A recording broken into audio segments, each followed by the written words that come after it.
નમસ્કાર સાથીઓ, આજે વાત કરવી છે પ્લાસ્ટિકના પ્રદૂષણ વિશે. આપ સૌ જાણો છો કે પ્લાસ્ટિકનું પ્રદૂષણ આપણા જીવન માટે કેટલું ખતરનાક છે અને ગંભીર પરિણામ નોતરનારું છે. એનાથી આગળ પ્લાસ્ટિકનું પ્રદૂષણ સમગ્ર સજીવ સૃષ્ટિને પણ બરબાદ કરનારું છે અને નાશ કરનારું છે. આ ગંભીર મુદ્દો અને એને લઈ એની અસરોને લઈ સરકાર સંપૂર્ણ મૂંગી છે. સપ્ટેમ્બર 2024માં બ્રિટન યુનિવર્સિટી ઓફ લીડ્સનો એક રિપોર્ટ આપણી સામે આવ્યો. આ રિપોર્ટમાં એ દર્શાવે છે કે વિશ્વમાં તમામ દેશો 5.7 કરોડ મેટ્રિક ટન પ્લાસ્ટિકનો કચરો ફેંકે છે. કુલ કચરામાં ભારતનો હિસ્સો 1 લાખ કરોડ મેટ્રિક ટનનો છે. એટલે કે ભારતવાસીઓ અને ભારત દેશ સમગ્ર વિશ્વમાં પ્લાસ્ટિકનો કચરો ફેંકવામાં નંબર 1 છે.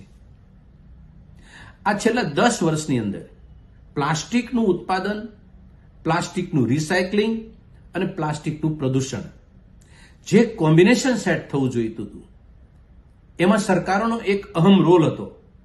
એ સરકારે રોલ નથી નિભાવ્યો.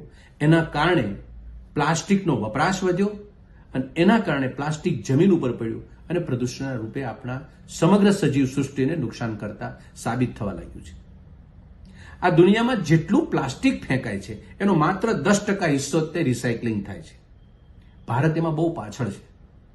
સરકારની જવાબદારીનો ભાગ છે કે પ્લાસ્ટિક પ્રદૂષણ ના થાય અને થાય તો એનું રિસાયકલિંગ થાય.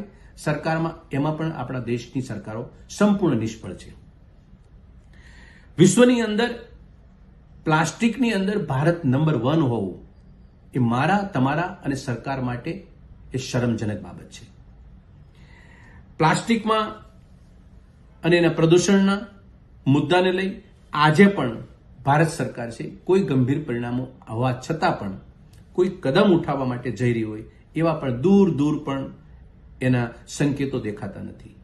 હું એક અહીં યાદ અપાવું કે દેશના પ્રધાનમંત્રી જે આજે છે એ છેલ્લા 10 વર્ષની અંદર એને 15 દેશોએ 17 વખત એનું આંતરરાષ્ટ્રીય લેવલે એનું બહુમાન ને સન્માન થયેલું છે. વિશ્વગુરુની દિશામાં એ પ્રધાનમંત્રી પોતે પોતાના સ્વાંગમાં એ જઈ રહ્યા હોય એવું દેશની સામે આ ચિત્ર આવી રહ્યા છે. 2018માં સપ્ટેમ્બર મહિનાની અંદર આ દેશના પ્રધાનમંત્રી નરેન્દ્ર મોદીને સંયુક્ત રાષ્ટ્ર સંઘે સર્વોચ્ચ સન્માન કર્યું. આ સન્માન જે છે આંતરરાષ્ટ્રીય સૌર સંગઠનના નેતૃત્વમાં હતું.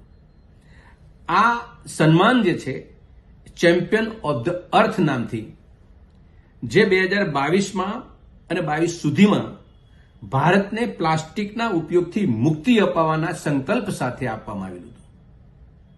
બરાબર સમજવાનો પ્રયત્ન કરીએ.